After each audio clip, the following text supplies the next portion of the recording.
Hi guys, welcome back to my channel. If you are new here, you know the drill. Don't forget to hit the subscribe button, like this video and share it to your friends and your loved ones. I have a very different video from what you guys are used to seeing on my channel. So I'm going to be talking about some of my opinions on being a black YouTuber, or what I have observed in the YouTube community amongst black YouTubers. So let's just call this video an unpopular opinion. See, that's what it's called, right?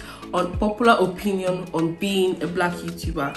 So if you want to know my thoughts, don't touch the dial, keep on watching.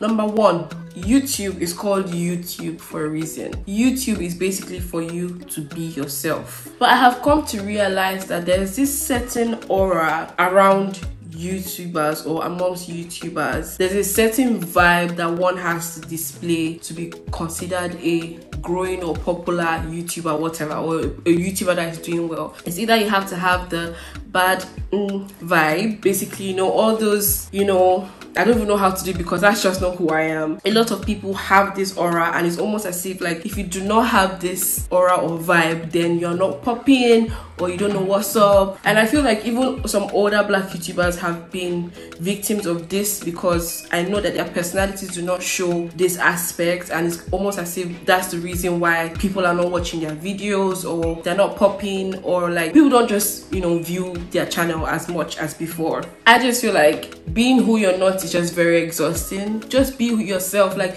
you don't have to be like everybody else. That's why I said this is the reason why it's called YouTube. It's literally you. If you have a reserved personality or you're here on YouTube for a particular purpose, just make sure that you're serving your purpose and do not drift apart. Now the next point is you don't have to share everything, guys. Literally, I'm talking about those people that are so keen about relationships. I mean, sharing aspects of your relationships is okay. I am not the one to tell you what to share and what not to share, but here's the thing: when you put something on social media, you are basically inviting the opinions of other people, whether you like it or not. Let's just be frank and honest with ourselves. If you post your relationship on social media, you're basically telling us that this is your man or this is your woman, and that's fine, honestly. But the moment we get invested, you know, it's a journey. Sometimes we start dating with them from the moment when they actually met. You know, people will share from the beginning to when they actually start dating, to when they get engaged, to when they get married, to when they have kids, you know, and then eventually they divorce.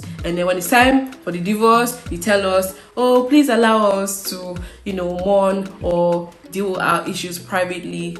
And I'm just like, okay, but if you're divorcing, we're all divorcing. So we need to know why we are divorcing. Like, you can't just leave us in the limbo. We have literally grown with you. You cannot share some aspects and not share some other aspects. I understand why they would like to leave some certain things private, understandably. But you also have to know that you already said sharing your relationship with the world, and you are definitely going to get opinions on your relationship. That is why it's very important to know what you share on social media, and social media never forgets. Be careful what you post. Not everything or every aspect of your life has to be posted or shared on social media, and you also have to know that this is your real life. The moment you start sharing, you're inviting all of us, you're inviting the public. Please don't leave us halfway. We can't mind our business. It is our business the moment you share it with us. Okay, so my next point is very similar to the first one that I said, the bad vibes. Or you don't have to be over dramatic to be on YouTube, or you don't have to be over dramatic to be a YouTuber. Beauty by JJ or Liz This Life, those are one of my favorite YouTubers, honestly, because I feel like those are people that stuck to who they are. Like, I didn't see them change characters. You know, at some point, people that started popping on YouTube were people that had that, you know,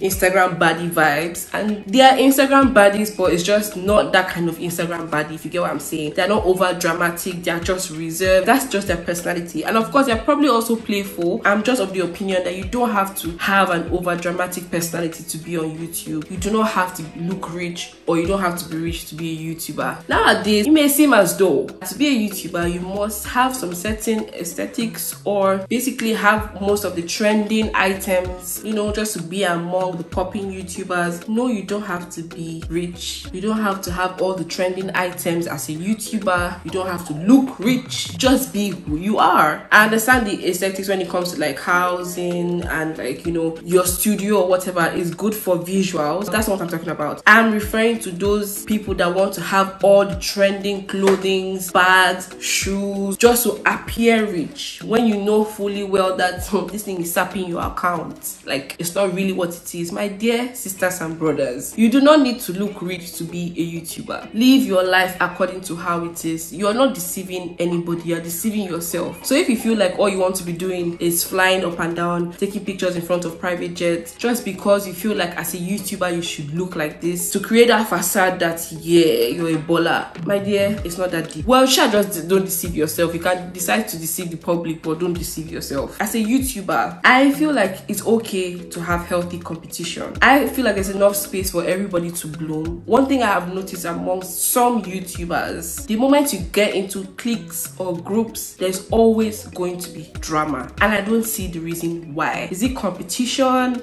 about who is having more views or who has more subscribers? I care about my own journey on YouTube, but I don't care about anybody else because my race and my journey is different from other people. Sometimes I might want to collaborate with people and I notice that they might not want to collaborate, and it's not compulsory, it's not by force, it's not mandatory to collaborate with each other, but I just feel like there's enough space for us to bloom, there's enough space for us to grow. But one thing I know about YouTube, that it just takes one video for your channel to skyrocket or for your videos to skyrocket. It doesn't really matter. I just feel that we should have healthy competition. It's okay to take breaks, guys. Being a YouTuber has its disadvantages as well because you're literally putting yourself in limelight. Like, everybody's literally watching you from all over the world. At the end of the day, there is always a social media pressure. Seeing other people post and you know that you've not posted a video, it gives anxiety. Anxiety is real, guys. There's also that one where you post a video and you thought maybe the video was going to do well, and then you realize that, oh, the views are not just doing well as much as you expected. There are also times where you don't even feel motivated to post a video. I have those moments. I work. Every time I come back from work, I'm exhausted. Sometimes I'm just not motivated, and it's fine. It's okay to take breaks. We are human beings, especially if this is not your full-time job. There's also the anxiety of you returning back. When you post a video after you've taken your break, will you still get the same views, or will people still watch you, or have they forgotten you? There's a lot of anxiety. I just feel like, be easy on yourself. Don't be so hard on yourself. And this is also me talking to myself. Do it as it comes. The real ones will stick with you whether you like it or not. Now, creating content. Creating content is not that easy, guys. Well, depending on what your channel is about, there's a thin line between jumping on trending content or trending topics on YouTube. Like, I mean, there are some that are not bad that you can jump on and, you know, try to boost your channel up, but be very careful so that you don't step out of who you really are. If it's not your style, if it's not your personality, don't follow the trend. Just stay on your lane, because it's very possible to lose yourself. People can literally tell when you are not yourself on YouTube. It shows. So be very careful when you're jumping on trending topics or trending videos or trending content. I'm not saying don't jump on it, but even if you're jumping on such topics, try and make it your own, you know, so that your viewers can also relate. Because I have a feeling that people that stick by you, or people that subscribe to your channel, or people that watch you on a daily basis, are people that really love your content and love you and love your personality. So the moment you gear off or stare off your personality and try to be like other people because you're trying to jump on a trending topic or content, then you lose your audience. I also feel that there's a lot of pressure being a YouTuber. You know how people have opinions about social issues, right, on social media? Like, I'm talking about racism, you know, rape, things as sensitive as those topics. YouTubers and people that have a platform need to be extra careful and extra sensitive, because you have a platform and you have followers, you have people that are watching you, and some people look up to you as well. So you have to be very careful with the kind of content or the kind of things that you say on social media. I do understand that you have the freedom to post and say whatever you feel like saying, but there's also that extra pressure on people that have platforms to be very careful and mindful of what they say. So they have to literally scream whatever they are trying to post, especially on topics as sensitive as those. And it's not just YouTubers, this is for everybody, but I feel like there's extra pressure because you see this cancel culture, it is very real. Like, you are quick to be cancelled like this. as a celebrity, as a YouTuber, a lot of YouTubers tend not to really say or engage in topics, but be very careful regardless whether you want to post or say something about those topics or you don't want to. Just be careful. Now guys, if you're a YouTuber, it's okay to have a side hustle. It's okay to have a 9 to 5. Don't come here thinking that you're deceiving yourself or thinking that you're going to make millions from YouTube as soon as you start being a YouTuber. I'm not saying it's impossible. There are people that are cashing out of this app. One thing you need to constantly remind yourself is that YouTube is social media. Literally. I remember there was a time that YouTube crashed. It's as if the world came to a halt. It's not easy. YouTube literally has to do with numbers, subscriber count, view count. I just feel like, first of all, that is a lot of pressure on yourself because you cannot force people to watch your content. You cannot force people to follow you. So you find yourself always begging. That's why I'm always begging you, please subscribe, subscribe. For you to get paid by this brand, for you to get paid by YouTube, you need to. There are certain requirements that you need to cover. Except you don't have bills to pay, but if you have bills to pay, it's okay to have an extra source of income. Just create a business for yourself. Make sure that you're trying to carve out a business for yourself. If it's that you're going to be selling products or you're going to start skincare line, whatever it is that interests you, please start. Because just saying you're quitting your job and not doing anything else aside from YouTube can be very risky, can be very dangerous. You know, one thing, I just know that everybody is an influencer, in my opinion. I recently got a dress that my friend influenced me to buy. An influencer is someone that literally makes other people to do what they do. Then YouTubers, I beg, anybody can be a YouTuber. Because you have a platform, you have like hundreds of thousands of people following you, it does not make you a celebrity. Or you have like 20 people following you, it doesn't make you a celebrity. I have a problem with people that just believe that because they are following, you are a celebrity. So you have that aura. You carry your shoulder, you raise your shoulder like this, that you can't talk to me anyhow. As a YouTuber, humble yourself. Humble yourself, because another person can decide to start YouTube tomorrow and come and pass you, literally. So you just don't. So please just be humble. You're not a celebrity, I beg. Now my last final point is, guys, you do not have to have a perfect body, perfect face, perfect makeup, perfect hair, whatever it. You don't have to be perfect to become a YouTuber. In 2010, when I really wanted to start YouTube, I felt like, I didn't have the accent. I think even Dima has mentioned this thing before on her YouTube channel, and I could relate. You don't have to have the perfect accent to be a YouTuber. That was one thing that made me not create a YouTube channel in 2010, because I felt like everybody else, especially black YouTubers then, most of them or everyone had an accent, either a British accent or his US accent, American accent. Me, I just had my normal Nigerian. I was just speaking English, not me. Like, it's just English I was speaking. But I don't know, for some reason I felt like I did not belong. I just felt like YouTube is not for people like me. And so that stopped me from actually creating videos or even, starting a YouTube channel. Everyone has an audience. Even if you don't even speak English. I know some YouTubers that do not speak English and they have their own audience. Not everyone understands English. What are you telling me? If you want to start a YouTube channel, please just start. And I don't also like the fact that there's almost that pressure of being perfect. Like, even when you start a YouTube channel the way you are, there's that extra pressure of going to do your body or going to do some facial reconstruction or whatever. And I'm not saying that it's wrong. I'm not saying that you should not do it. If you feel like doing it, go ahead.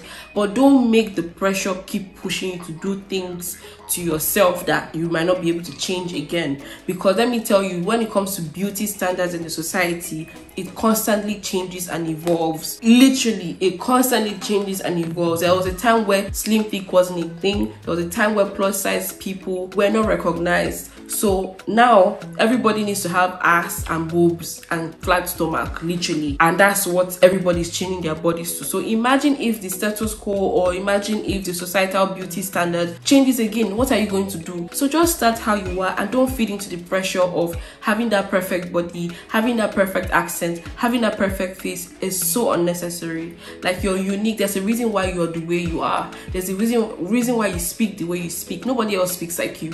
There's a reason why you look the way you look. You are your own person. So focus on that, and trust me, there are people that want to be like you. I think I've said this in one of my videos before. There are people that want to be like you, so don't change. Do not change for anyone. And if you feel like you have to change, make sure you're changing for yourself. Don't let the pressure on social media or the pressure of YouTube make you do something that you don't want to do. I remember somebody told me that now that I've started a YouTube channel, it means I have to lose weight because I'm now in the faces of people. And I like, is that a requirement to be a YouTuber? Like, I don't understand why I have to lose weight now. And it really struck me, and I really got offended. I mean, like, I do my bit to stay healthy, but like, there is no pressure on me to try and, you know, please people that probably don't even care about how I look, probably even admire the way I look presently. So I don't need that pressure on me. I'm literally living my own life, my own reality, and nobody can make me feel less of who I am, because I'm me, I'm Obsy. Like, there's nobody else like me, and there will be nobody else like me. There are people that can relate to me, but you are not like me. Anyways, those are my few points. Were they few? I don't know. I mean, these are things I think about being a YouTuber and being in the YouTube community, or a black YouTuber. Do you guys relate to any points I just raised here, or am I the one that is it just me? Is it all in my head? I hope you guys enjoyed this video. It was very, very different from what I normally create. Once again, if you're new to this channel, you know the drill. Please do not forget to hit the subscribe button, like this video, and share it to your friends and your loved ones. And I'm gonna see you in my next one.